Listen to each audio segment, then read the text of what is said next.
Debata, aquí estamos de nuevo en nuestro programa Debata, como todos los jueves a las 7 de la tarde y a través de las redes sociales de La Morada y de Radio Tierra. En Facebook, Instagram pueden seguirnos y pueden encontrar también el enlace para escuchar nuestro programa todas las veces que quieran. Debata es este programa que tenemos de debate feminista con Kena Lorenzini y con Javiera Mansi. ¿Cómo están? Muy bien. Qué bueno, me alegro. Qué expresiva en este día de hoy. Bien, pues bien, pero choría, ya lo veremos después. Bueno, lo vamos a ver muy pronto. Debata, este programa feminista para conversar, para analizar la contingencia, lo que está ocurriendo, pero también para poner en tensión nuestras ideas, nuestras perspectivas políticas. No siempre tenemos que estar de acuerdo, más aún diría yo, cuánta falta nos hace aprender a discutir, a debatir entre feministas. Como decía Marcela Lagarde, para poder pactar entre mujeres, es necesario primero plantear las diferencias. Y ese yo creo es nuestro aprendizaje de este momento de la historia, como feministas y también como país. Es el proceso en el que estamos, debatir, poner en cuestión nuestras posiciones para establecer pactos de acción política, de convivencia y de creación cultural.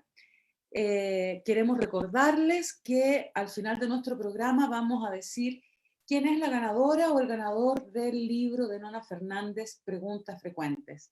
Lamentablemente nosotras no podemos participar, si no yo habría sido la primera, pero bueno, la segunda no se puede, sí, bueno. Y vamos a comenzar hoy día, como todos los jueves, pensando qué fue lo que pasó esta semana. Hoy día, Kiana quería plantearnos un tema en particular para comenzar. Ya, lo primero quiero recordarles que usen el hashtag Yo Soy de la Antigua Gato Debata en nuestras redes sociales, que son, dígalo usted, Francisca. Instagram y Facebook de La Morada y de Radio Tierra. Ya. No, yo quería plantear, no es ninguna novedad, estoy escandalizada con lo que pasó con los baleos y además el asesinato del joven en Valparaíso, pero es como la gota que colmó el vaso o que debería colmar el vaso, porque ese vaso no se colma nunca con la rechupalla. O sea, pasan y pasan violaciones a los derechos humanos, balean cabros chicos que están viviendo en el Sename, porque no son del Sename, por favor, usted no lo diga, no diga a los niños del Sename, sino que diga los niños que están viviendo en estos momentos en el Sename. En comillas, hogares protegidos. Hogares, claro, o sea, hogares protegidos, hogares de abuso, el Sename, en fin, como se les diga, pero igual ahí se ve inmediatamente que las mismas personas, el funcionario del Sename, y sobre todo las mujeres, se ve ahí que tratan de auxiliar a estos niños, que por tirarle piedra a los pacos, que es nada, porque créanme que tienen 14 kilos de armamento, de carcasa para de armadura, que por eso los guatones no corren y agarran al primero que pillan, para defenderse, y se responde con balines, balazos, perdigones. Se va Rosas, que no tiene ninguna relevancia, créanme que en esta oportunidad Rosas para mí es el hilo más delgado, porque aquí ya es hora que se vaya Piñera.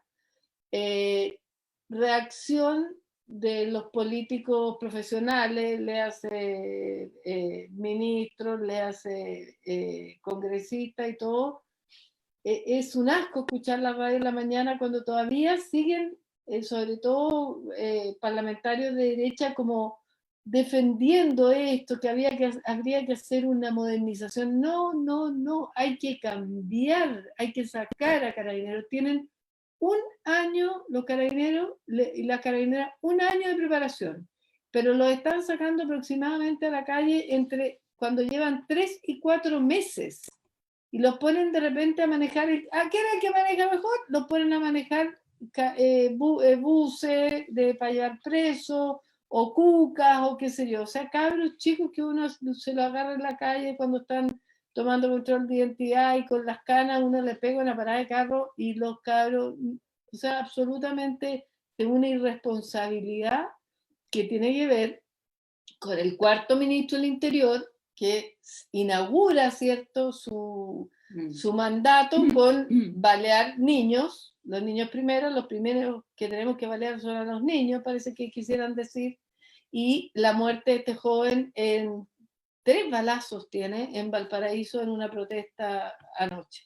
Entonces, esto hay que comentarlo porque si bien uno dice, bueno, lo están comentando en todas partes, sí, pero no en todas partes se dice que no basta con Rosas, que ya basta de Piñera en el poder, que Piñera tiene que irse, que las mujeres fueron las primeras en estar ahí. Yo quiero felicitar por intermedio de la Mansi, de Javiera Mansi, quiero felicitar a la coordinadora 8 de marzo que se fue a instalar frente a los carabineros, a los pacos en la mañana a protestar porque los niños, las niñas no se tocan ni a los adultos, ni a los niños y las niñas, pero menos a la indefensa. No podemos creer que a cambio de unas piedras te van a llegar balazos. Ya no lo creíamos los adultos, imagínense ahora unos pequeños que les llegan balines, balas, perdigones, porque no vamos a tener claridad, y solo se echa Rosa un pelafustán que ya se debería haber ido hace tiempo. Entonces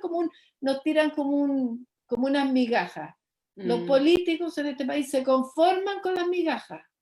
Nosotros, la sociedad civil, no nos podemos conformar con las migajas. No. Y no, yo soy militante de un partido político y lo asumo.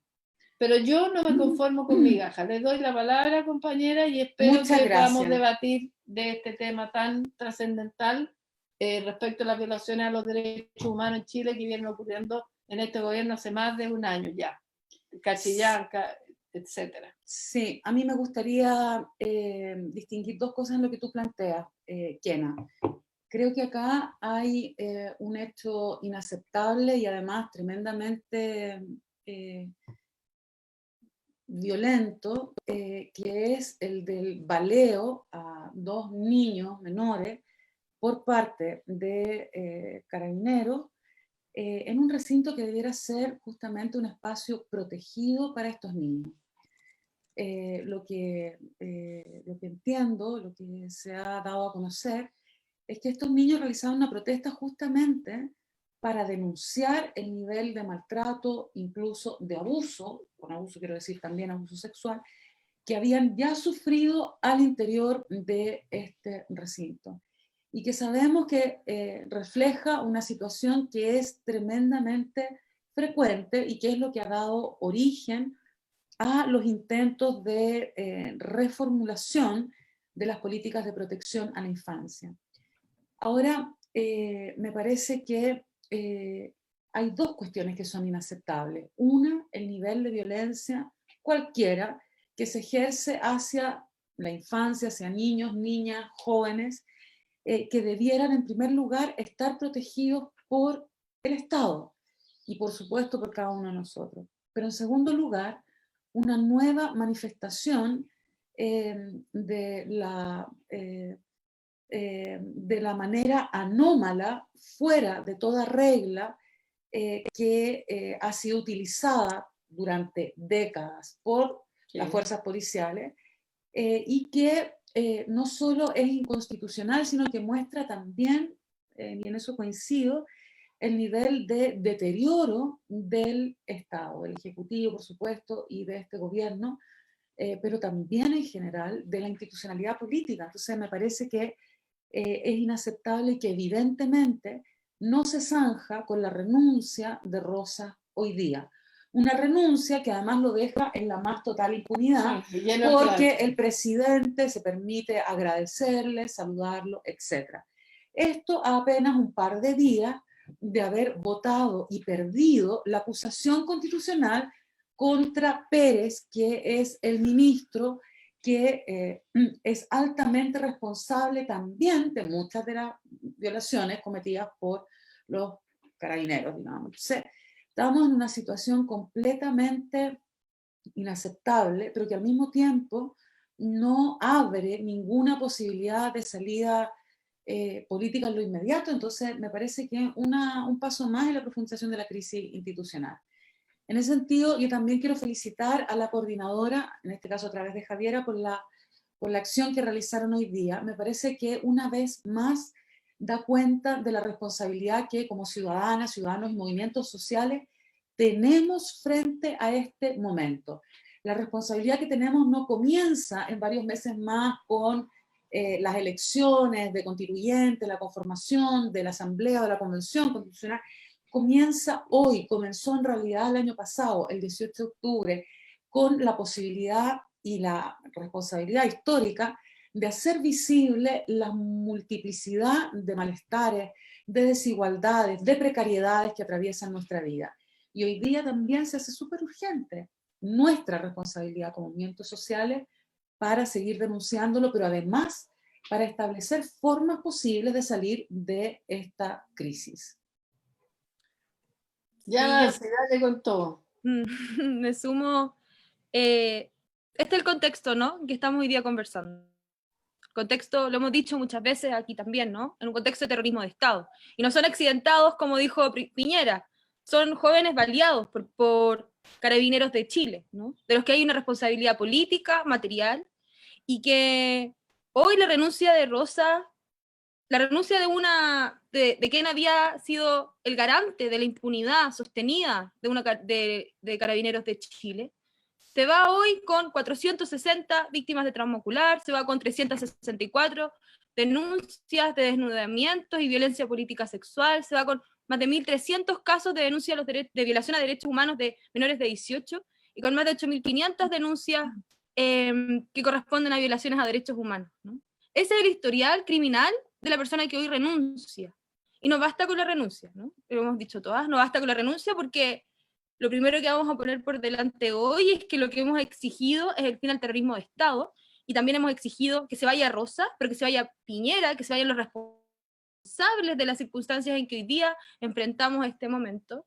Y incluso también, y eso creo que es muy importante, estamos frente a la necesidad de la disolución de la institución de Carabineros de Chile. Eso fue lo que fuimos hoy día a señalar fuera del edificio de Carabineros de Chile, ¿no? Fue a exigir que esta institución no puede seguir existiendo como lo ha existido hasta ahora. O sea, no es posible la administración permanente de violencia de parte del Estado, así como también la permanente inversión desde el Estado para sus carros lanzaguas, para maquinarias de guerra, porque contra el propio pueblo, y por supuesto también contra la garantía de impunidad, que es sostenida y que es total. O sea, creo que ya lo decía muy bien, como enfrentamos hoy, este es el contexto en el que nos situamos y la rabia que nos embarga obviamente en este momento, cuando sabemos que Rosa se va hoy, pero no y se va después del baleo de 2 jóvenes de Talcahuano, residentes del Sename, pero se va después de saber que Geraldine, una niña de 16 años, el día de los derechos humanos,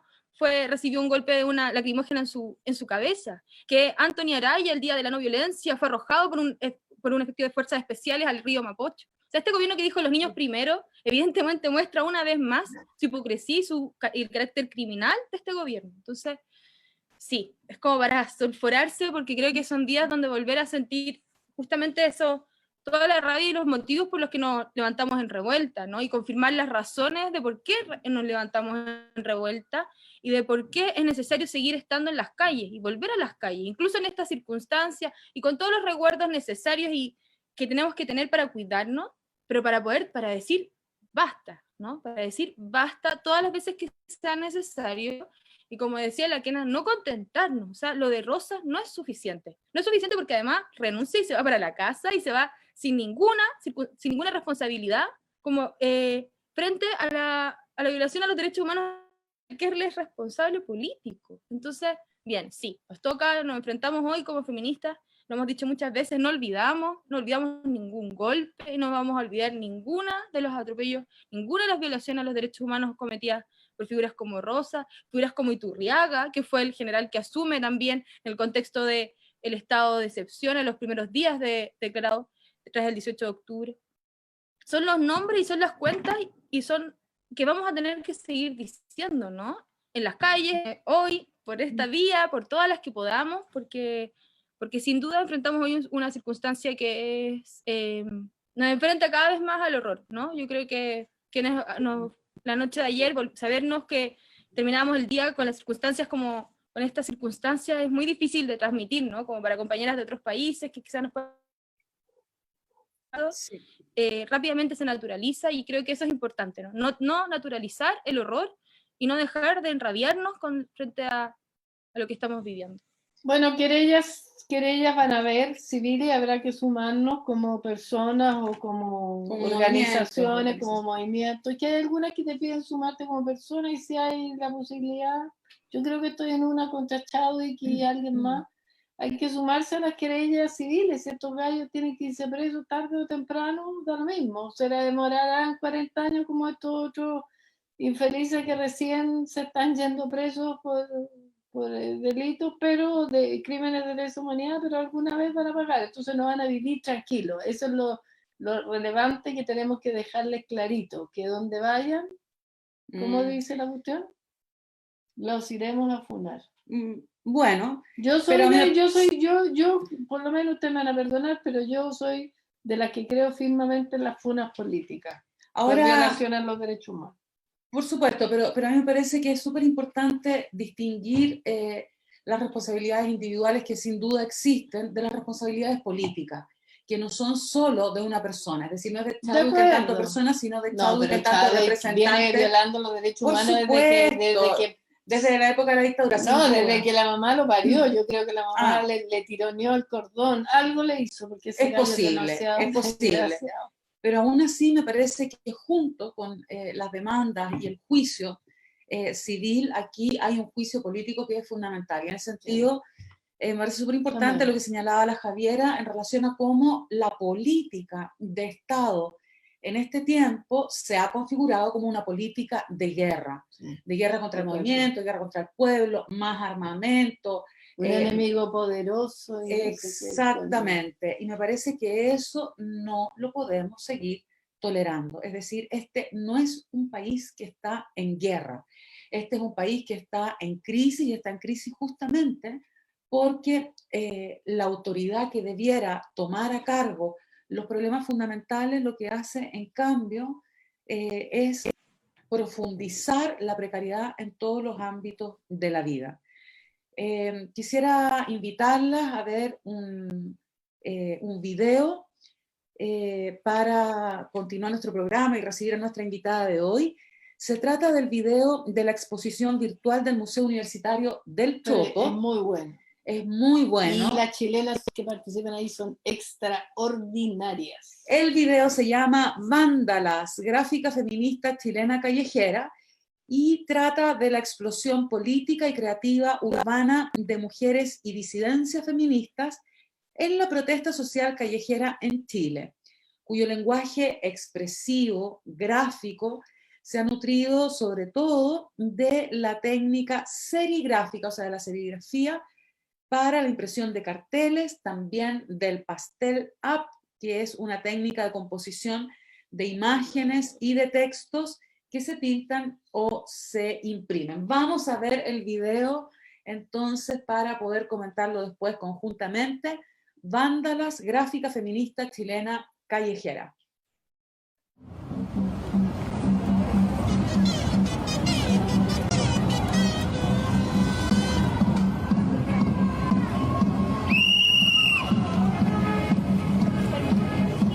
El patriarcado es un juez que nos juzga por nacer, y nuestro castigo es la violencia que no ves. El patriarcado es un juez que nos juzga por nacer, y nuestro castigo es la violencia que ya ves. Es femicidio, impunidad para mi asesino, es la desaparición, es la violación, y la culpa no era mía, ni dónde estaba, ni cómo decía, y la culpa no era mía, ni dónde estaba, ni cómo decía, y la culpa no era mía, ni dónde estaba, ni cómo decía, y la culpa no era mía, ni dónde estaba, ni cómo decía. El violador eras tú, el violador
de Bata y estamos de vuelta de este video increíble, de este gran trabajo gráfico, súper interesante, y yo creo que además, bueno, nos da para pensar en las cosas que están pasando hoy día en nuestro país. Y hoy día tenemos una gran invitada con nosotras, está Taroa Zúñiga.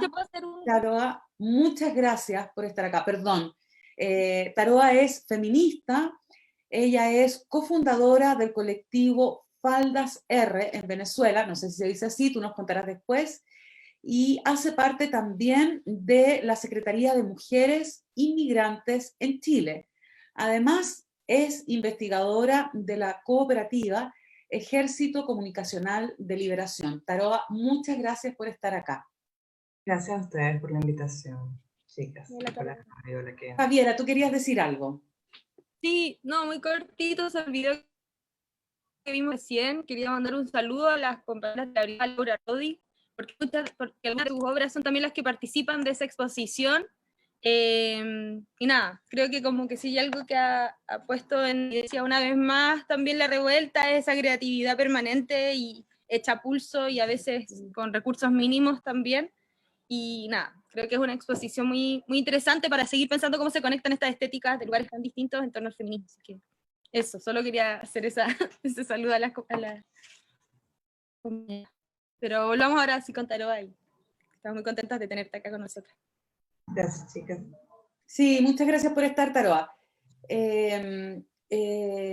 Bueno, esta invitación de hoy día tiene que ver con un momento bien particular nuestro como país. Por una parte, bueno, tú estabas ahí, digamos, mientras comentábamos las noticias, estamos en un momento que yo diría es muy delicado, muy grave, en el sentido de que hay una cantidad de situaciones de violencia que atraviesan nuestra cotidianidad y ejercidas en particular como violencia de Estado. Sin embargo, también hemos podido construir a partir de la revuelta, a partir del trabajo conjunto de las organizaciones, la posibilidad de escribir una nueva forma de convivencia, de hacer país, de hacer instituciones, esa institucionalidad que hoy día está en crisis. Para nosotros es muy importante también conocer y conversar sobre otras experiencias de América Latina, de las que sabemos tú eres parte, en particular del proceso venezolano, porque nos parece que la situación en Chile tiene también un contexto que va más allá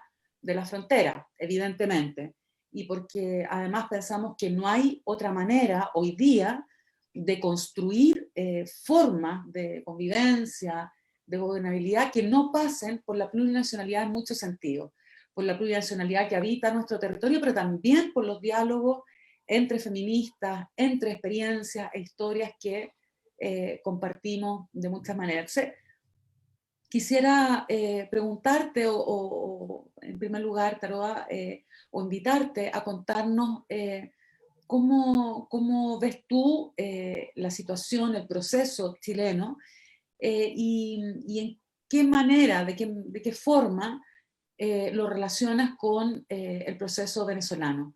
Hay algo que me gustaría agregar a esa pregunta, y es justamente también la manera en que este término, esta frase, proceso venezolano, se ha banalizado en Chile, es decir, a partir de la revuelta social, a partir de la fuerza que tomó el movimiento social, se instaló la idea de que esto se iba a convertir en Chilezuela, aludiendo a una especie de fatalidad, digamos, de lo que iba a ocurrir acá. Entonces, en ese sentido también, bueno, te invito a contarnos qué es este proceso venezolano, cómo ves tú la situación en Chile, qué es lo que piensas respecto a eso, en general y en particular, obviamente, desde tu experiencia y tu lugar como feminista. Sí. Bueno, me dio risa, me acordé con lo de Chilezuela, que para nosotros el equivalente, ¿no? El coco, el malo, la otra opción en la ala opuesta de la película era Chile, ¿no? Justamente como la cuna del neoliberalismo en América Latina, la isla, los que no forman parte de los procesos de integración latinoamericanos, ¿no? Entonces era como justamente estaban ustedes del otro lado, como lo que nosotros no queríamos ser, como la vaina en la que te podías convertir si el neoliberalismo finalmente se instauraba, se perpetraba, la dictadura, ¿no? Era el ejemplo contrario. Es muy gracioso cuando dicen, bueno, que Chile se podía volver un Chilezuela. Para nosotras tenía como esa certificación de que lo estábamos haciendo bien, ¿no? O sea, efectivamente somos los bandidos de la película y eso está bien, si los que están escribiendo la película, los guionistas son estos, ¿no? Además porque Venezuela durante los últimos 20 años ha sido justamente utilizado para intimidar cualquier otro proceso de cambio, exponiendo, digamos, una condición muy jodida a la que hemos llegado por las sanciones, por el bloqueo económico al que estamos sometidos, como si esto fuera una consecuencia de la revolución, cuando en realidad es una consecuencia pues del bloqueo a la revolución. Pero antes de hablar de lo que pasa ahora en Venezuela, que también va asociado al proceso constituyente, tú decías cómo se construía de alguna forma un paralelismo, ¿no?, entre lo que yo estoy viendo acá en Chile con la constituyente y lo que pasa en Venezuela con el proceso de refundación de la patria, que empieza con la Constitución del 98. Yo hoy repasé, pensando en este programa, la instalación de la Asamblea Nacional Constituyente del 99. Ustedes saben que Chávez gana en el 98 y Chávez, cuando se juramenta, dice: yo juro sobre esta moribunda Constitución defender la patria, no sé qué, que fue un momento que uno recuerda siempre con mucho amor. Y en el 99, el 3 de agosto del 99, se instala la Asamblea Nacional Constituyente. El discurso de instalación de la Asamblea Nacional Constituyente venezolana, si uno lo escucha hoy, podría ser emitido desde Chile hoy.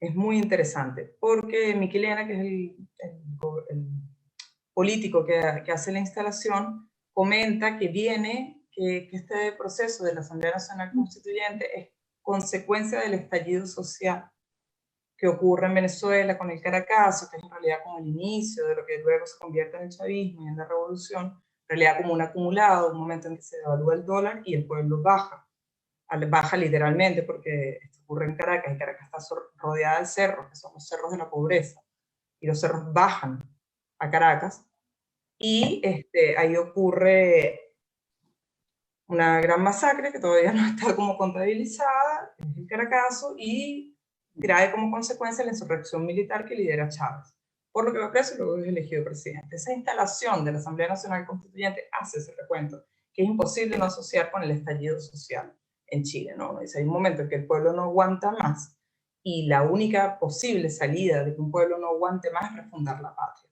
Y en un estado burgués como el que estamos y vivimos todos nosotros en este momento, el primer paso para la refundación es la reescritura de la Constitución, ¿no? Con la diferencia de que nosotros sí pudimos tener una Asamblea Nacional Constituyente. Es decir, en Venezuela también, perdona, pero en Venezuela también la reescritura de la Constitución surge a partir del movimiento social que se manifiesta frente a esta situación de crisis y de violencia, ¿no? Sí, y con la gran diferencia, que además se asocia con lo que hablaban hoy, de que los cuerpos militares venezolanos son bolivarianos. Por lo tanto, nosotros efectivamente tenemos como la gran insurrección popular apoyada por un sector de las Fuerzas Armadas que recuperan y reivindican el pensamiento bolivariano, que es de por sí pues liberador, gran latinoamericano, latinoamericano en esencia, ¿no? No tiene como una esencia prusiana como las otras Fuerzas Armadas latinoamericanas, que está formado además por un ejército que se reivindica a sí mismo como un ejército que ha liberado pueblos, que fue el Ejército Libertador de América Latina. Entonces, desde ese ejército, ante este estallido social, ocurre también otra fuerza que se manifiesta mucho más adelante de nuevo en el golpe de Estado que le hacen a Chávez en el 2002, que es que los militares no van a salir a matar a la gente, ¿no? Ahora hay que considerar también que Chávez es parte de las Fuerzas Armadas. Eso siempre hay que decirlo, ¿no? Porque sí, claro. Generalmente la lectura desde el sur es Chávez llega y hace la revolución. No, Chávez es consecuencia de una revolución, en un proceso de organización popular que se viene arrastrando desde hace muchos años.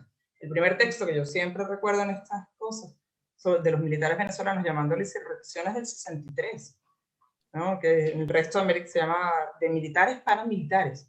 Y es un texto que los militares que están empezando a conformar un movimiento revolucionario dentro de las Fuerzas Armadas hacen un llamado a los otros militares para que no junten en contra de su pueblo.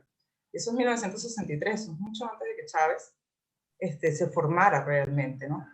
Sí, sí. Ahora, pero en ese sentido digo, claro, no es no es casual, no es tan incomprensible esta posición de las Fuerzas Armadas cuando uno considera que Chávez mismo es parte de esas Fuerzas Armadas, es parte de esa tradición y parte de esa historia. No es casual cuando son unas Fuerzas Armadas de origen popular y no unas Fuerzas Armadas de la élite como son en este país, ¿no? Ahora, en relación a eso, toma lugar la conformación de esta Asamblea Constituyente, en el caso venezolano. Se reescribe la Constitución, y tú dices algo muy importante. En realidad la reescritura de la Constitución es fundamental siempre para establecer otra forma de vida colectiva, para transformar un sistema que es opresivo, desigual, etcétera, en la posibilidad, en el sueño, como decía la semana pasada nuestra compañera ecuatoriana que estaba acá, Rocío Rosero. Reescribir la Constitución es poder soñar también en conjunto y avanzar en la construcción de ese sueño. Ahora, ¿a ti te parece que este proceso venezolano de reescribir la Constitución, de refundar un pacto, digamos, de convivencia, ha podido a lo largo del tiempo mantener, sostener, dar cuenta de ese sueño democrático? Y te lo planteo obviamente desde una postura realmente de pregunta, porque no conozco todos los detalles de ese proceso, pero también me pregunto cómo es que un proceso de profundización de la democracia puede instalar a un régimen, a un gobierno, en fin, de manera tan permanente en el tiempo. O sea, ¿qué pasa también con este proceso que cuesta o que no logra dar lugar a un movimiento democrático que pueda continuar con esta nueva forma, digamos, de ejercicio del poder? ¿Cómo lo ves tú? Claro, la democracia ahí está representada en que nosotros efectivamente queremos que continúe y queremos que se mantenga ese gobierno y lo elegimos una y otra vez, ¿no? Es como, eso está claro, es decisión soberana del soberano, que es el pueblo. Ahora, yo sí creo que para entender el proceso venezolano o cómo puede transformar la Constitución, lo que pasa de ahí en adelante, hay que pensar que la revolución bolivariana se estructura no solo desde el gobierno, que es lo que ven aquí y lo que generalmente es atacado desde afuera, ¿no? Justamente en la invisibilización de lo que está en la base, que es la organización popular. Y lo que pasa con la Asamblea Nacional Constituyente es que se empieza a generar una cultura de participación y de protagonismo del pueblo que se ha mantenido los últimos 20 años y que se mantiene todavía. Entonces, la nueva Constitución se escribe en la Constitución del 98, porque hay un segundo proceso constituyente que está en curso, ¿no? La Constitución del 98 se escribe en comisiones de trabajo, son unas comisiones permanentes, representadas por algunos voceros del momento, voceros muy pocas mujeres, por cierto, y con pueblo organizado, discutiendo en torno a sus leyes. Yo me acuerdo cuando ganamos la nueva Constitución, que es otra elección de Chávez, que no tiene que ver con que volvamos a elegir al mismo presidente solamente, sino que cuando se refunda la patria hay que volver a hacer elecciones presidenciales y vuelve a ganar el presidente, que ya tenía 2 años como presidente, entonces sumamos un poco más, digamos. Ver a la gente en las calles diciendo yo lo tengo aquí además porque uno anda con esto por todos lados, ¿no? Diciendo a la gente nosotros. En el preámbulo de nuestra Constitución dice que se evocan los poderes creadores del pueblo, que es un verso de uno de nuestros poetas más importantes, ¿no? Dice el nombre de los poderes creadores del pueblo que tenemos. Cuando tú ves a la gente en la calle celebrando la Constitución, y nosotros estuvimos, yo te lo juro, como los primeros 5 años de la Constitución, uno andaba con la Constitución en el bolsillo lista para lanzársela a cualquier persona y decir, no, porque el artículo era, y no la sabemos todos de memoria. Entonces, aquí hay un proceso que no es de la institución, no es del Estado, no es la ley, es un pueblo que se está apoderando de sus leyes y que está entendiendo además y asumiendo la potestad de ser protagonista de su historia. Piensa que además nuestra Constitución contempla, creo que son como 6 tipos de referéndum. Por lo tanto, sabemos que tenemos el poder de sacar a cualquier cargo cuando nos dé la gana. Cuando pasa esto, cualquier cargo de elección popular lo sacamos, no cumplió, punto. Se revierte completamente el ejercicio del poder. O sea, lo que eso provoca en términos de empoderamiento de un colectivo es irreversible, pero además no sucede en el Estado. Es democracia participativa y protagónica, ¿no? Y ese proceso de organización empieza con la constituyente. Luego vienen otros procesos por los bolivarianos, no sé qué, que son mecanismos de organización que también derivan de esta Constitución, porque esta Constitución nos da la apertura para poder transferir directamente el ejercicio del poder sobre el Estado, ¿no? Los presupuestos participativos, la Contraloría Social, todo esto se ejecuta por organizaciones, asambleas, mesas técnicas, luego vienen los círculos bolivarianos, consejos comunales, hasta llegar incluso a una deconstrucción del Estado territorial. Todo eso está normado gracias a la apertura que nos dio esta Constitución. No es que esté en la Constitución, es que la Constitución nos permite hacer eso. Además hay que pensar que la Constitución del 99 no viene de un pueblo que ya esté formado. Que no me Lo que pasa es que la quiero está que salta la pregunta, pero hay dos cositas que quiero decir. Dame un segundo, lo siento, dame un segundo. Porque estoy en tu casa. Sí, porque estamos aquí juntas haciendo el programa hay dos cositas que me parece importante decir. Una, tú hablaste del término empoderamiento, cómo este proceso empodera efectivamente al pueblo, que parece una cuestión fundamental. Pero mi pregunta en ese sentido es ¿por qué el empoderamiento no da lugar justamente al movimiento de transmisión de la democracia? Digamos, ¿por qué es un proceso que tiende a la personalización del poder? Que es un fenómeno tremendamente presente en la historia de América Latina. Ahora, antes de seguir con eso y la pregunta que la Kena quiere, necesito hacer una aclaración de otro orden que tiene que ver con nuestros comentarios previos a la llegada de Taroa. No era el responsable de Taroa, pero Kena comentaba al inicio del programa, junto a las noticias, que se había producido la muerte de un joven en Valparaíso también a manos de la policía, y nos escribió Elisa Montt. Esto es para que sepan que vamos leyendo sus comentarios y que queremos dialogar permanentemente. Ella dice, sobre la muerte del joven en Valparaíso que mencionó la Kena, la información es falsa. Bueno, eso dice Elisa Montt. Déjame decir lo que viene a continuación, porque no estamos solas haciendo el programa, estamos acá con Andrés, que nos lleva los controles, con Fernanda, que está ahí detrás de las cámaras, y ella está chequeando la información, y lo que nos dice es que efectivamente esto aparece en Twitter, que no ha sido completamente confirmado, pero tampoco desmentido, y aparece acá una aclaración del Frente de Prensa Verdad y Revolución sobre la situación del chico presuntamente baleado anoche en Valpo. Tenemos que confirmar que el mencionado no existiría propiamente tal, no figura en ningún registro de ingresos a hospitales. El hospital mencionado en Twitter no posee ¿Y qué es urgencia. ¿Quién te habla a ti que el Frente Revolucionario no sé qué, no sea una cuenta parodia? Sí, no lo sé. Solo estoy diciendo la información que hemos recopilado hasta ahora. No nosotras dos que estamos acá conversando con ustedes, con Taroa, sino que es lo que va. Solo quiero decir está bien, que no ha sido ni completamente confirmado ni completamente desmentido. Lo que quiero decir que para el caso da lo mismo, porque si no pasó anoche, va a pasar pasado mañana. ¿Sí o no, Mansi?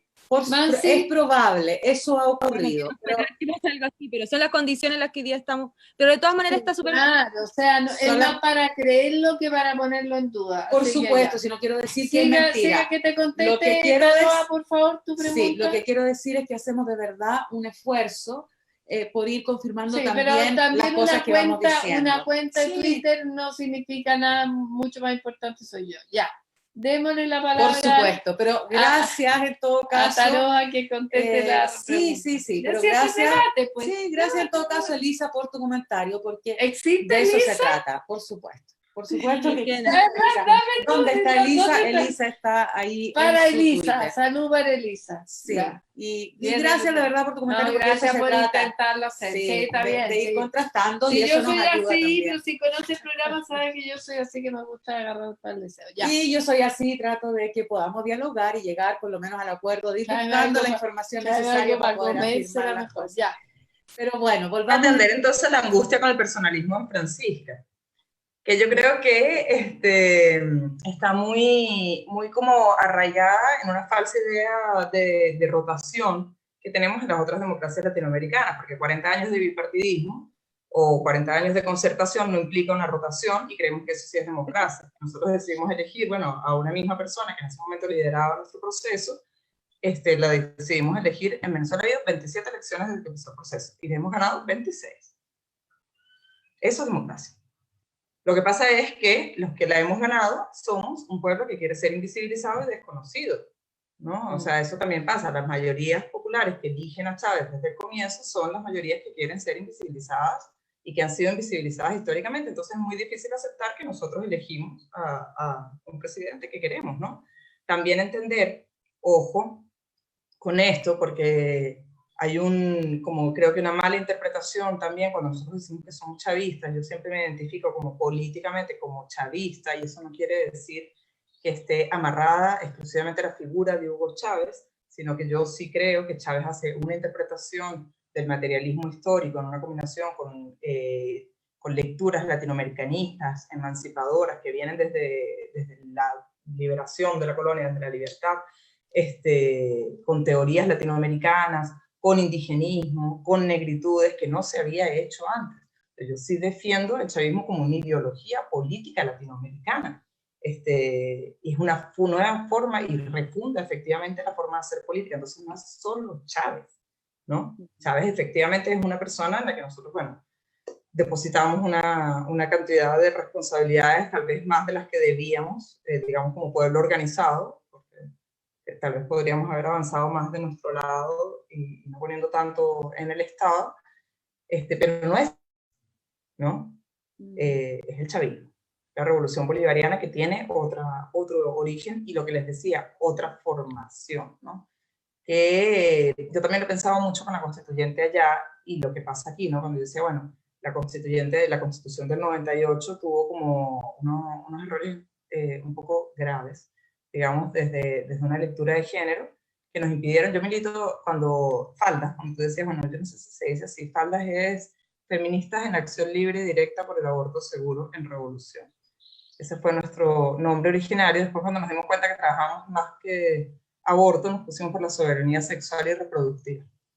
De las mujeres, las mismas siglas, ¿no? Feministas en Acción Libre y Directa por la soberanía sexual y reproductiva de las mujeres.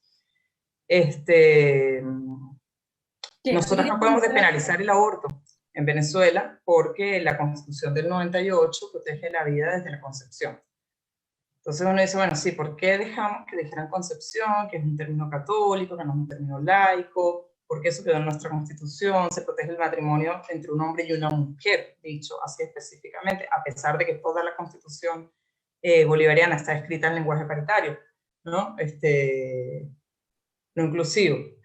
Bueno, era otro momento. Yo digo, claro, es una Constitución escrita hace 20 años. Y hace 20 años nuestras posibilidades de avance eran otras, y nuestras demandas como movimiento eran otras.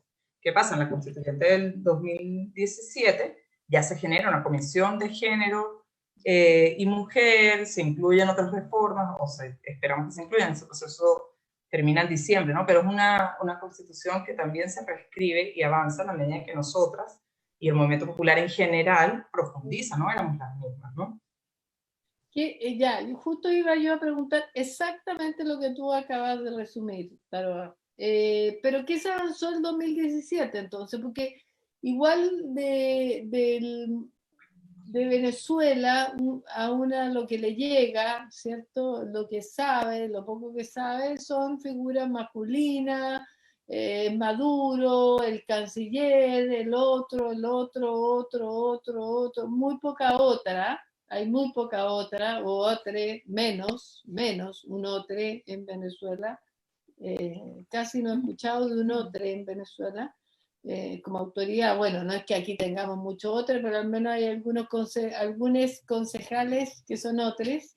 Mi pregunta es, ¿qué avanzaron las mujeres en 2017 y qué tan potente es el movimiento de mujeres, ya que América Latina y no sé, Caribe también en alguna medida está avanzando como con la fuerza que en América, Argentina, Chile, Colombia en algún sentido, las mujeres, Ecuador, Perú, en fin, las mujeres estamos teniendo un protagonismo fundamental en los cambios, fundamental, basal. Incluso yo siempre sostengo que ahora es el momento en que las mujeres tenemos que asumir el poder y las mujeres tenemos que desear el poder para poder hacer los cambios. ¿Qué está pasando en Venezuela respecto de eso? ¿Cuál es la ambición? ¿Cuál es la necesidad de las mujeres de asumir el poder? y cuál es la posibilidad que tienen las mujeres de asumir el poder y cuáles fueron los grandes cambios que se pudo hacer el 2017, ya que obviamente en ninguna parte, porque Colombia tuvo el 99 también su constitución, y no, también ellas hablan de que, de hecho, que no pudieron hacer, no estaban en el momento las mujeres en esa energía, no estaban las demandas claras, en fin, o estaban pero no tenían la masa crítica. ¿Qué está pasando con las mujeres en Venezuela? ¿Cuáles son sus demandas? Y si tienen la fuerza necesaria que están teniendo en los países como Chile, Argentina y lo que otro que te nombré. Hay como dos cosas a repasar. Primero, que los avances no son solamente en el 2017. O sea, por ejemplo, nosotros tenemos la Ley Orgánica del Derecho de las Mujeres por la Vida Libre de Violencia, que reconoce, no me acuerdo si son 19 o 21 tipos de violencia diferentes. Es la ley más avanzada en América Latina. Esa ley está aprobada en 2007, con inclusión en el 2014 de femicidio y feminicidio como delitos. Hay toda una institucionalidad. O sea, ¿qué pasa? Que las mujeres en Venezuela en los últimos 20 años estábamos organizadas ejerciendo el poder, no luchando por el poder. Entonces yo creo que eso genera una forma diferente de feminismo que no es tan demandante, sino ejecutor, ¿no? Por lo tanto, es otra la visibilidad. Nosotros defendíamos ahí los feminismos populares. En estos mecanismos de transferencia directa del poder al pueblo que hay en Venezuela, el ejercicio de ese poder lo llevan adelante en su gran mayoría las mujeres, ¿no? Hay una micro célula, digamos, de organización comunitaria que se llaman los consejos comunales, que hablen aquí como a las juntas de vecinos, pero en realidad no, porque tienen transferencia directa de recursos y de poderes del Estado, donde se transfieren recursos directos a la comunidad, se generan proyectos socioproductivos, todo eso lo manejan mujeres en Venezuela. Yo lo comenté aquí en alguna ocasión, que además era muy interesante ver cómo actúa el machismo, porque uno iba a un consejo comunal de 15 personas, donde 14 eran mujeres, uno era hombre, pero ese era el vocero, ¿no? Y uno decía, la mierda, ¿no? Seguimos en eso. Sin embargo, sí hemos estado ejerciendo el poder los últimos 20 años, ¿no? Ejerciendo el poder de la mano de la revolución. Ha significado, sí, una cantidad de avances en los derechos de las mujeres, en las garantías de la vida. Hay también que tomar en cuenta que la sociedad venezolana es una sociedad como profundamente creyente, ¿no? Católica, evangélica. Nosotros a la primera marcha, eso yo siempre lo cuento, la primera marcha que llevamos una bandera contra el aborto, nos cayeron a botellazos las otras mujeres de la marcha. No los hombres, no. Las otras mujeres que eran igual de chavistas que nosotras, igual del pueblo, nos cayeron a botellazos. Eso, por supuesto, ha cambiado. Pero luego también ocurre otra cosa, que es que nosotros ahora, ¿no? Cuando dicen que está el movimiento feminista ahora en Venezuela, nosotros ahora estamos en guerra. Y la guerra tiene sus consecuencias directas y más fuertes sobre el cuerpo de las mujeres. Porque aunque efectivamente han cambiado nuestras condiciones de vida en los últimos años, las que levantan los labores de cuidado, seguimos siendo mayoritariamente mujeres, y en Venezuela hay un bloqueo, y comprar un pollo puede significar 6 horas de fila. Hay agua pocas veces al día, hay cortes de energía eléctrica. Lo primero que faltaron cuando empezó el bloqueo fueron anticonceptivos. Eso siempre lo cuento porque yo trabajo con aborto, y nosotros pasamos de atender 14 abortos diarios a atender 70. Porque no hay anticonceptivos, no había anticonceptivos, no había toallas sanitarias, no había pañales. Entonces, ¿qué pasa? Hay un país, perdón, un segundito, hay un país en guerra donde las mujeres presentan como la mayor resistencia, lo sufren más, y cuando tú estás intentando solucionar la cotidianidad de esta manera, explícame cómo carajo sales a marchar con un pañuelo verde. Ahora, en ese sentido, Taroa, si pensamos en la participación de las mujeres y también de los movimientos feministas en este proceso, claro, la Kena se pregunta por qué no hay mujeres que hagan parte del liderazgo o de los puestos más visibles en Venezuela. Puede ser, pero no son tan visibles, al menos para nosotros. Pero la vicepresidenta del país era una mujer hasta hace un año. O sea, el problema es que ustedes solo ven a Nicolás. Digo, no ustedes tres, el resto del mundo. ¿No? O sea, nosotros tenemos vicepresidenta mujer, tenemos la canciller, tenemos ministra de la mujer. Pero a lo que voy es a que por una parte la relación o el lugar del movimiento feminista puede tener que ver con eso, ¿no? Con la posibilidad real de cambiar la distribución del poder, pero por otra parte tiene que ver también con la generación de contenido y con la generación de mecanismos de participación. Tú contabas de este espacio, de esta instancia que existe. desde el punto de vista de los contenidos más transformadores, digamos. ¿Cómo lo hicieron? ¿Cómo el movimiento feminista llegó eventualmente a formar parte de esta reescritura de la Constitución? ¿Se organizaron de alguna manera? ¿Eligieron representantes? Elegimos ¿Fueron discutiéndola a lo largo de todo el proceso? ¿O cómo fue? En este segundo momento. Que yo también quería sumarme un poco a esta última pregunta. Evidentemente esta conversación busca atravesar una frontera que ha sido impuesta también, no solo en términos como de distancias, ¿cierto? Lo sabemos, no geográficas, tiene que ver con cómo se ha compuesto también de manera muy ideológica en Chile desde los medios de comunicación, desde lo que podemos conocer sobre el proceso venezolano. Entonces por eso es tan importante escucharlo en primera persona, y particularmente escucharlo a una mujer, una activista feminista también, justamente como tratando de, en esta clave, como yo creo que es fundamentalmente de nuestra lucha, como atravesar fronteras, ¿no? Y también porque queremos aprender, como también abrimos este espacio porque queremos conocer las experiencias de compañeras de otras latitudes y cómo libraron procesos constituyentes, ¿no? Y sabiendo, por ejemplo, que la Constitución venezolana, ya lo decías tú, está escrita en un lenguaje paritario, una cosa que está muy lejos de existir en este país. No solo eso, reconoce el trabajo no remunerado, el trabajo reproductivo, como un trabajo que produce valor en las economías. Eso es algo como totalmente, como tan lejos y yo creo que tan central para nuestra lucha hoy. Es una constitución que reconoce los derechos sociales, la salud, la vivienda, el derecho al trabajo, que reconoce la seguridad social, cosa que tampoco existe en Chile.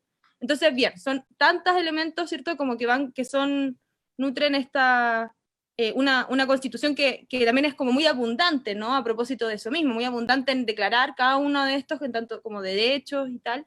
Entonces, me quería sumar un poco a la palabra de la Pancha en la idea de cómo estos son también levantados desde como deseos, como demandas, desde el movimiento popular, desde cómo esto se articula con un movimiento feminista o no, o cómo esto también se generan también estas articulaciones.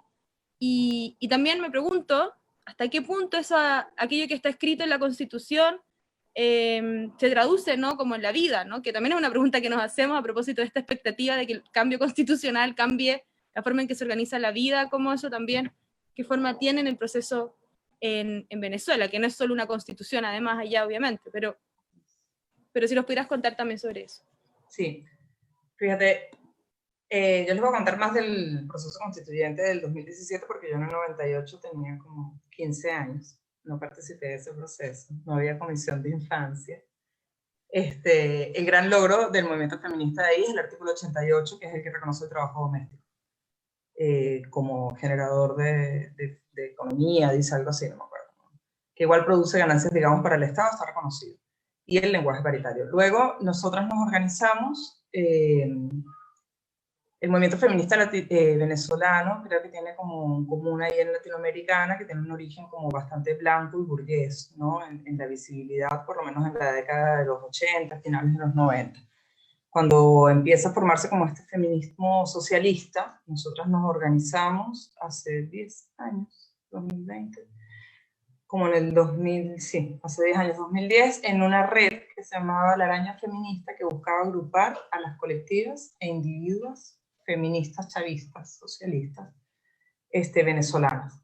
Entonces, generamos esta red, sería como un equivalente a la coordinadora, y desde ahí nos articulamos para impulsar políticas públicas, para empujar además como la ejecución de políticas públicas feministas. Luego, esa era como una organización del movimiento popular, lo que yo les decía, el chavismo hay que entenderlo, la revolución bolivariana, como desde las diferentes escalas, porque también se organiza, digamos, la institucionalidad del género, ¿no? Está como se crea el Ministerio de la Mujer y se empieza a generar movimientos de mujeres que son decretados. Es muy interesante porque Chávez decreta la revolución bolivariana feminista y esto hace que por lo menos el término cale con mucha profundidad en unos sectores de la población en que antes producía mucho rechazo, ¿no? O sea, nos sirvió, digamos, ese empuje. Y se empieza a organizar también como el movimiento de mujeres dentro del Partido Socialista Unido de Venezuela, dentro de la institucionalidad y por otro lado desde los movimientos sociales. Nosotras lo que hicimos con con la constituyente del 2007 fue pedir, o sea, hay participación de los movimientos organizados más institucionales dentro de la Comisión de Género, que hay formada de forma permanente en el ejercicio constituyente, y nosotros lo que pedimos fue además derechos de palabra ante esa Comisión de Género y una mesa de trabajo conjunta. Solicitamos muy pocas modificaciones, la verdad. Nosotros lo que solicitamos es que se derogue este tema de la maternidad protegida desde la concepción. Pedíamos que se protegiera el derecho, que se incluyera el término voluntario, ¿no? Como que dijera que el Estado venezolano protege la maternidad voluntaria, y que se incluyera el derecho a no tener hijos, porque la Constitución dice que protege el derecho de los venezolanos y las venezolanas a tener hijos y a decir cuántos tener o no tenerlos, ¿no? Era como la inclusión que nosotros pedíamos, porque en realidad lo que importa es lo que viene de ahí para abajo en la Constitución. O sea, lo que a nosotros nos impedía este tema de la concepción era derogar, por ejemplo, el Código Civil, ¿no? Nosotros no podemos, era constitucional, nosotros necesitábamos decir que esas cosas eran inconstitucionales. Eso en realidad es lo que permite hacia abajo, ¿no? Las leyes habilitantes, las leyes orgánicas, que mientras no estén impedidas, o sea, yo creo que el gran cuidado que tenemos que tener, más que lo que nos avala la Constitución, es lo que nos puede prohibir, porque ahí quedamos jodidas, ¿no? Realmente ese fue como el impedimento, no era tanto lo que le teníamos que pedir a la Constitución, como lo que la Constitución tenía que darnos espacio para hacer. ¿Y cómo evalúas tú desde esa perspectiva la continuidad? Porque esa es otra cosa que hemos comentado, ¿no? ¿Hasta qué punto ha sido posible luego de estos procesos constituyentes materializar en políticas, en legislaciones, en cuestiones, digamos, concretas y cotidianas, esa voluntad que ha quedado estampada, acordada constitucionalmente? Yo creo que en Venezuela se ha cumplido, o sea, sin duda. Ha habido o sea, tenemos una institucionalidad que nos protege, ¿no? Tenemos un Estado que todavía es garante de los derechos sociales. Creo que la dificultad en el caso de Venezuela, y que es importante pensarla antes de cualquier proceso económico, de un proceso de transformación, ha sido pues la dificultad económica impuesta por el bloqueo al proceso, y que eso va a suceder en cualquier país donde haya un proceso de transformación, ¿no? Como, yo a veces pienso en esa gente que se empareja con gente muy desgraciada y dicen, no, que fue desgraciado con todos, pero conmigo no va a ser, ¿no? Entonces, claro, habían bloqueado a Cuba, pero no iba a bloquear a más nadie, ¿no? Ahora le hicieron un bloqueo a Venezuela y un golpe de Estado, pero no, a nosotros no nos va a pasar, y eso va pasando en todos los países, ¿no? Entonces hay que entender que si efectivamente acá se logra elevar un proceso de transformación, una constitución que nos proteja, hacer una transformación del Estado, después va a venir la contratransformación, que no es local solamente, ¿no? O sea, yo creo que efectivamente lo que ha dificultado profundamente el ejercicio de toda esta institucionalidad que logramos crear en Venezuela fue, por un lado, como digamos en un 90%, la injerencia externa a nuestro proceso, y en un porcentaje mucho más bajo, pues prácticas que están arraigadas y que solo van a transformarse con el cambio generacional, porque es que tienes gestores y gestoras que están formados de otra forma. ¿Y hay dificultades, obstáculos, desafíos comunes que tú ves entre el proceso chileno y el proceso venezolano, desde el punto de vista de la feminista? O sea, ¿qué dirías tú respecto a este momento que compartimos como previo a eso? ¿Qué dirías tú que es importante tener en cuenta para nosotras como feministas, y como feministas, no solo preocupadas de los temas de mujeres o de género, entre comillas, sino que como feministas efectivamente preocupadas por un cambio social, por la posibilidad de dar espacio a cuestiones que están fuera de toda la representación, la plurinacionalidad, en fin. ¿Qué desafíos crees tú que tenemos como movimiento para enfrentar este proceso hoy día? Bueno, yo creo que el mayor desafío acá es meter el componente de clase. A mí me ha impactado muchísimo, como de la masividad del movimiento feminista chileno, también la blanquitud del movimiento feminista chileno, ¿no? ¿También la qué? La blanquitud del movimiento feminista chileno. ¿Qué significa eso?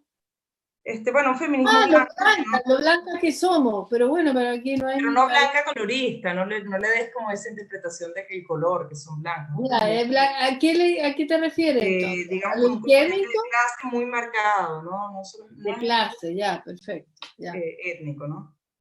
Y yo creo que sí que son un reto muy grande, ¿no? Porque aquí defendemos la paridad. Yo no tengo ninguna garantía de que la mitad de las constituyentistas, ¿cómo se llaman aquí? Convencionales, sean mujeres, vayan efectivamente a legislar en favor de las mujeres blancas más empobrecidas, de las mujeres blancas, de las mujeres más empobrecidas de este país, ¿no? Yo creo que eso es un reto importante que hemos tenido todos los movimientos feministas latinoamericanos, que se ha ido transformando, lo que les decía, ¿no? Yo creo que en la década de los 90 tenemos ese común, ¿no? El feminismo que surge muy desde la academia, y la dificultad que han tenido los feminismos populares para ocupar el poder, porque las mismas mujeres no feministas, ¿no?, que se han apropiado del discurso feminista, ocupan esos cargos de representatividad, ¿no? Yo las escuché por ahí en algún momento hablando de si había o no feministas liberales. No, creo que ese es el reto que hay que... No existe, hay que convencerse, es un reto, hay que convencer a todo el movimiento de que eso no es feminismo, ¿no? Pero a ver, el 8 de marzo de este año, es que estoy tan perdida por ya, de este año, marchamos 2 millones de mujeres. Ahí no puede hablarse de un feminismo, ¿cómo dijiste? ¿Blanquista? ¿Blanquito? No, de la blanquitud del feminismo. De la blanquitud del feminismo.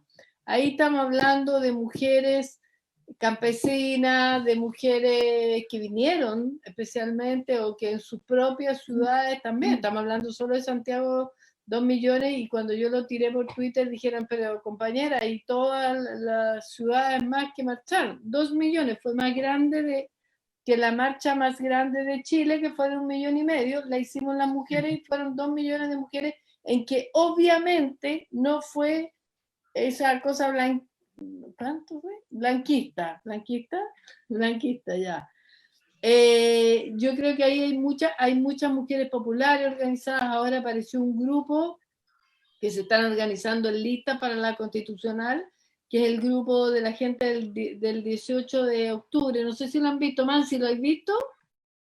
Un grupo de una lista que se está armando de gente del 18 de octubre, donde hay mujeres, hay hombres, qué sé yo. Yo no sé si estoy tan de acuerdo todavía con esa idea de que el movimiento feminista está como tan ya se me olvidó otra vez la palabra, ya tengo bloqueo con la palabra, por algo será. ¿Qué diría Freud? ¿Quieres una blancuzca? Pues ¿quién? Eso soy una blancuzca y no quiero asumirlo, ya.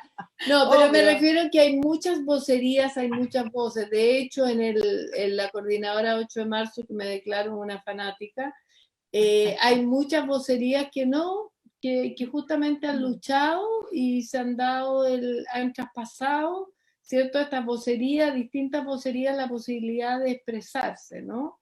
Entonces yo creo que ya habría que ir terminando con esa sensación de seguir insistiendo de este higienismo del feminismo, porque yo creo que el feminismo cada vez está menos higienista y a mí me está gustando mucho, porque yo siempre he considerado que el fútbol en los hombres ha sido como su gran posibilidad de unidad en la distinta diversidad de hombres, por cultura, por clases sociales, por lo que sea, por todas las variaciones de hombres. Y yo creo que el feminismo hoy por hoy está dando esa oportunidad a las mujeres de unirse desde distintos lugares y poder entremezclar y llevar todas sus demandas desde el mismo lugar, con distintas, por supuesto, posturas y todo, pero que podemos acogerlas todas. Menos, por supuesto, la mierda del feminismo liberal, porque contigo, Tarot, hasta el final, con eso de que el feminismo liberal no existe. O tú conmigo. Pero el respeto a la diversidad de los feminismos nos llega hasta que las abolicionistas dicen no queremos a las putas acá. Y ahí tenemos que decidir dónde nos quedamos, ¿no? Y eso pasa que ese respeto tan amplio de la diversidad del feminismo nos llega hasta que las abolicionistas dicen no queremos a las putas acá, y nosotros decimos, bueno, nosotros nos quedamos con los trabajadores sexuales, como se quieren llamar. Y eso pasa con la radicalización del proceso. Y esos son los retos hacia adelante, ¿no? Eso también nos va a pasar. Sí, bueno, yo creo que es interesante lo que plantea Taroa, en el sentido de que yo creo que ese es un desafío para el feminismo y en realidad para este país, que está marcado por una imposibilidad de confluir en diálogos de distinto tipo. Las TERF, las que no quieren a las mujeres que no tienen vagina, las que no las aceptan. Esa es una cuestión en Chile que es una merda. Ya, pero yo creo que desde el punto de vista del proceso constituyente, efectivamente es un desafío. Yo hablaría, por supuesto, de lo que tiene que ver con la tensión, no solo con la tensión y con las contradicciones de clases, sino que con que como país no hemos sido capaces de construir una democracia inclusiva, para usar pero un feminismo palabra, inclusivo. Pero desde el punto de vista del feminismo, no sé, yo tengo más dudas. Yo creo que el feminismo en Chile, a diferencia quizás de la historia del feminismo en otras partes, es un feminismo que se configura, que se construye desde una heterogeneidad desde el inicio, digamos, con las obreras del puerto, con las mujeres de la salitrera, pero también con las mujeres ilustradas que hacen los clubes de lectura. Y en ese sentido está atravesado a lo largo de toda su historia por esta heterogeneidad. Ahora, a mí me parece que como feministas y también como país tenemos un problema mucho más estructural que tiene que ver con la dificultad de reconocer la diversidad y la plurinacionalidad del país mismo. Es decir, que acá la blanquitud que tú señalas tiene que ver también con una historia de ocultamiento de los pueblos originarios, de los y las migrantes, con una efectivamente hegemonía de un poder localista, aspiracional, etcétera, que ha ido dejando fuera un montón de representaciones de ciudadanía. Y creo que sí, creo que ese es un desafío, pero me parece que quizás un desafío mayor dentro del feminismo, a propósito de lo que tú planteas, es la posibilidad de establecer diálogos y puntos de acuerdo y pactos a pesar o en consideración de esas heterogeneidades, digamos. Y me parece que en eso tiene una responsabilidad muy importante el legado autoritario de la dictadura que sigue hasta hoy. La historia de este país, que este país es de hacendados y peones. Y como toda América Latina, digamos. En ese sentido, quiero aclarar que cuando hablo del personalismo en Venezuela no digo algo muy distinto respecto de Chile. Te encuentro toda la razón cuando tú dices qué diferencia hay entre elegir 10 veces a un presidente y elegir 10 veces a una concertación. Estoy completamente de acuerdo. Completamente de acuerdo. O sea, tenemos problemas serios con la democracia en todo nuestro continente, a pesar de los esfuerzos que hacemos justamente por profundizarla, por encontrar nuevas formas, etc. Quiero plantearte una pregunta sí, de una de nuestras auditoras, después la Fabi, pero no sé si va a haber más, pero Jimena Súa pregunta. Escucha la Jimena Súa, todos los programas Jimena Súa plantea su pregunta. Pero como es inteligente vale la pena escucharla, ¿no? Bueno, no sé, pero la pregunta de Jimena Súa es, Taroa, ¿cómo explicas tú la migración especialmente de mujeres desde Venezuela a otros países y en particular a Chile? A propósito, supongo, hasta hace un rato la pregunta, pero supongo que es a propósito de los logros y de la inclusión, digamos, de ciertas cuestiones fundamentales en la Constitución. Sí, bueno, hay una guerra, ¿no? Hay una guerra y es difícil sobrevivir la cotidianidad en Venezuela. Creo que en cuanto a los logros, ¿no? O sea, como el efecto de la migración, lo que no se cuenta es cuánta gente se regresa. ¿Ya? En el último año, Chile, que tiene como una recepción constante de venezolanos y venezolanas, han salido 10 vuelos gratuitos de un programa del gobierno que se llama Vuelta a la Patria, ¿no? Cada vuelo sale con 280 personas y dan 10 de octubre para acá. Entonces, claro, la gente sale, pero la gente vuelve. Porque en Venezuela, a pesar de que hay una guerra, insisto, tenemos políticas de protección social que se siguen ejerciendo. Por supuesto que hay una migración, cualquier país en guerra tiene una migración, nosotros somos el eje de la guerra en este momento. Pero eso. Tal vez me quedé pensando que tal vez faltan ansias de poder aquí en el movimiento feminista, ¿no? O sea, creo que haber tenido una estructura de Estado tan jodida como la que ha habido en Chile, una dictadura y tanto rechazo a la institucionalidad, hace que a uno le produzca rechazo las ganas de tomarse esa institución. Y eso hay que vencer. Que sea muy difícil, además, dialogar y pactar entre... Tenemos que tener ansias de poder. Entre sujetos. Hay que tener ansias de poder, hay que tomarse poder, hay que postularse. Hay que tomar las mujeres a la feminista, no solo a la hay que gobernar. Javi, tú querías decir algo hace rato.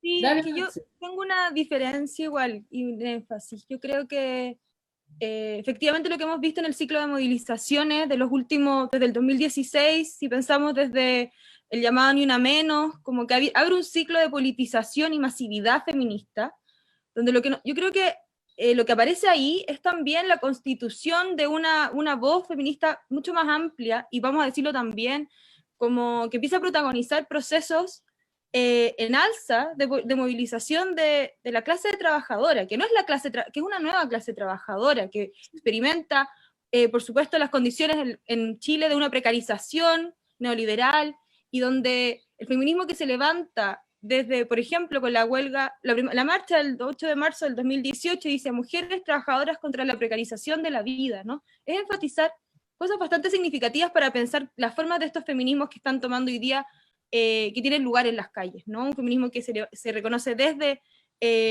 todos los trabajos que sostienen la vida, que se reconoce en esa lucha contra la precarización, que es una manera de decir, es una lucha contra el neoliberalismo, contra la precarización, y la forma en que eso se vincula directamente con la violencia patriarcal.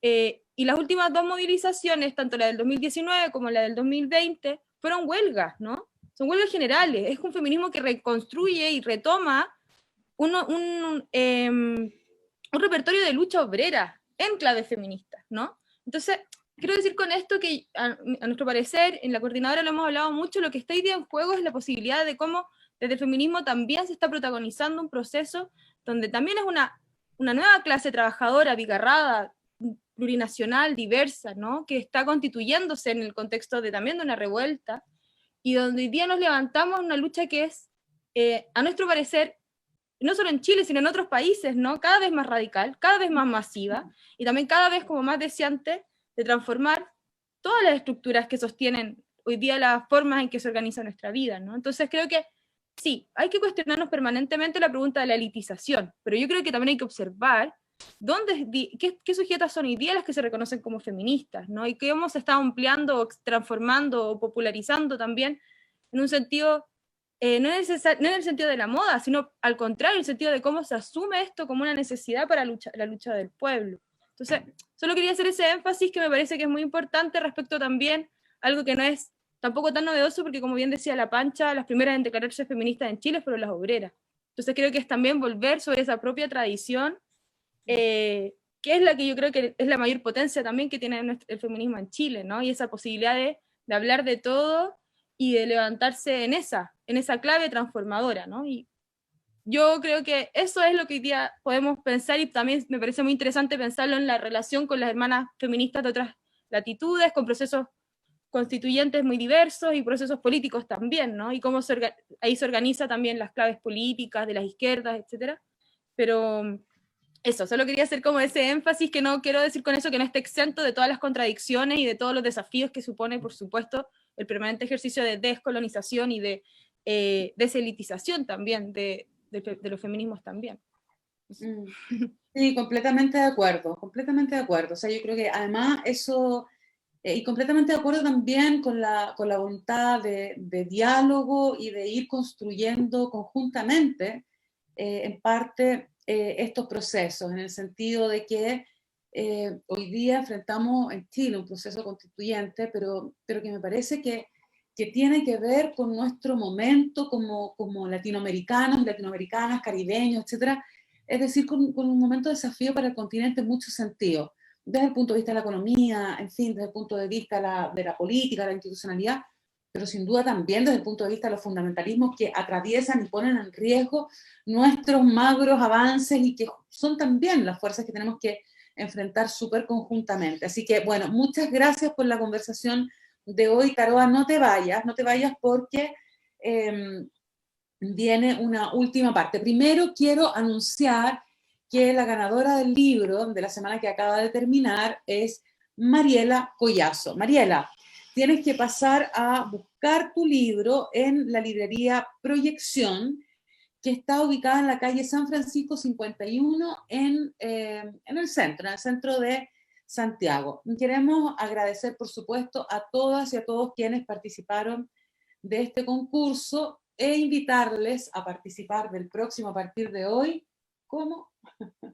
Con hashtag Gato de Bata. Exactamente. En todas las redes sociales de Radio Tierra, de La Morada, de Radio Tierra. Y de La Morada. Y de Radio Tierra también. Y de Radio Tierra. Y por qué no, de nuestro también, pues que me use mi Twitter también. También, ya. todos los Twitter. ¿Y qué hace con el hashtag de Bata? Bueno, comenta sobre el programa, pero en particular sobre nuestro proceso constituyente, qué es una constitución paritaria, feminista, por dónde tiene que ir esa construcción. Y si no lo escuchó entero, ¿dónde lo puede escuchar? En Instagram y Facebook de La Morada y Radio Tierra, porque ahí además va a ir quedando nuestro, ¿cómo se llama? Podcast, para que puedan www.lamorada.cl corporacionlamorada.cl y radiotierra.cl y en Twitter y Facebook sobre todo. Pero bueno, pasamos entonces a las recomendaciones, Mansi, dale. Exacto. Ya, Mansi, dale, si tú siempre venís preparada. Sí, tengo dos recomendaciones hoy, me estoy quedando sin luz, pero la primera, a propósito de esta clave internacionalista, quiero recomendar un libro que no tengo en físico, pero está en digital y es posible descargar para todas las que lo quieran, que se llama La Internacional Feminista, un libro que es compilado, editado por Verónica Gago y por Marta Malo y Lucy Caballero. Son compañeras de Ni Una Menos Argentina, hicieron esta compilación con escritos de distintas feministas, de distintas latitudes. Con Alondra Carrillo escribimos un capítulo ahí sobre la revuelta y el lugar de los feminismos en este proceso, pero lo recomiendo mucho porque creo que se trata justamente de cómo vamos conectando también todas las cosas estas reflexiones transnacionales, ¿no? Y entonces lo pueden encontrar en La Internacional Feminista, en la editorial Traficantes de Sueños, una editorial que se caracteriza por siempre disponer todos los textos y todos los libros que van editando para el uso público y común.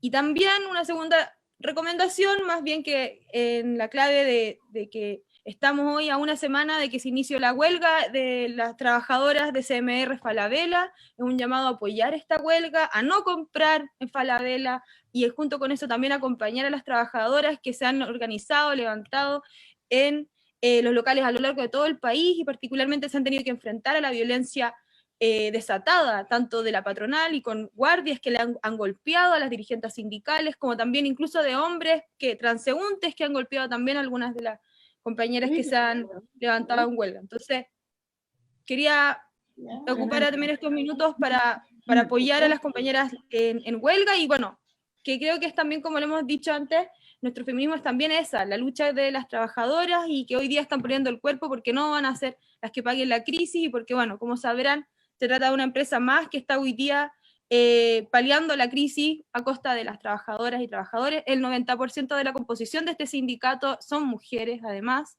así que es solidaridad también con las compañeras, y ojalá, y bueno, que podamos desde todos los lugares ir apoyándolas. Como siempre, como siempre. Oye, yo le pido a la Taroa que esté preparada para presentar un libro, porque yo sé que ella tiene cosas que recomendar también de libros, ¿sí? Villaracha. Ya, yo le voy a recomendar un libro súper lindo de poesía. Yo no soy buena para la poesía, reconozco, pero porque no entiendo mucho, pero este libro especialmente me gustó, me lo regalaron, lo leí. Se llama La Jabalina, de Alejandra Rosenfeld, de editorial Filabacteria. Está aquí, es precioso, miren qué cosa más linda, además de gráficamente hermosa, bueno, y de poesía, pero a mí me gustó, y si a mí me gustó, quiere decir que no debe ser una cuestión muy sofistically, pero no, es bello, de Alejandra Koss-Rosenfeld, hija de nuestra maravillosa y querida amiga Lottie Rosenfeld, lo cual no debería decir nada, pero dice, porque hay algo de ellas dos, además de parecerse mucho físicamente. Es un libro tremendo, creo que es su segundo libro, y acaba de sacar otro, ahí está, ella, preciosa. Así que les recomiendo La jabalina de Alejandra Koss-Rosenfeld, de editorial Filobacteria. Hay una cantidad de editoriales nuevas y buenas que hacen lindas ediciones, porque miren qué linda y cuidada de edición, o sea, que son una maravilla. Así que yo creo que mi próximo libro, que saldrá pronto, que no voy a hacerle publicidad, por supuesto, que se llama Mujeres en Dictadura, va a ser con una editorial de estas nuevas y que son muy cuidadosos de su presentación. Las invitaré, por supuesto, al lanzamiento. Bueno, sin hacer publicidad. Sin hacer publicidad, obvio. pero muy bien me parece. Ya. Bueno, yo quiero recomendarles hoy día teatro en línea. Y especialmente, no es gratis, pero tampoco es tan caro, y además es el teatro de una feminista muy comprometida con la causa feminista, por supuesto, y parte de la Asamblea Feminista Plurinacional, Lisette Alvarado. Ella es actriz, es parte de la red de actrices chilenas RAT, es parte de la Asamblea Feminista Plurinacional, y como muchas otras mujeres y artistas, ha tenido un tiempo tremendamente difícil durante la pandemia, y ella presenta teatro en línea. Está comenzando recién con las presentaciones presenciales, pero tiene varios monólogos que son muy, muy interesantes. Una es, así se llama, es un monólogo de estos que presenta. Casa Fantasmas Indígena, Princesa Poblacional, es otro de los monólogos que tienen. Las funciones son viernes y sábado a las 7 de la tarde, y pueden informarse sobre su trabajo, que es de verdad muy interesante, en su correo, que es tripanantu@hotmail.com. Tripanantu, como tripanantu@hotmail.com. Hay una palabra mapuche, el tripanantu. ¿No será con el acento al final? No sé, puede ser, pero como es correo, no tenemos ese problema.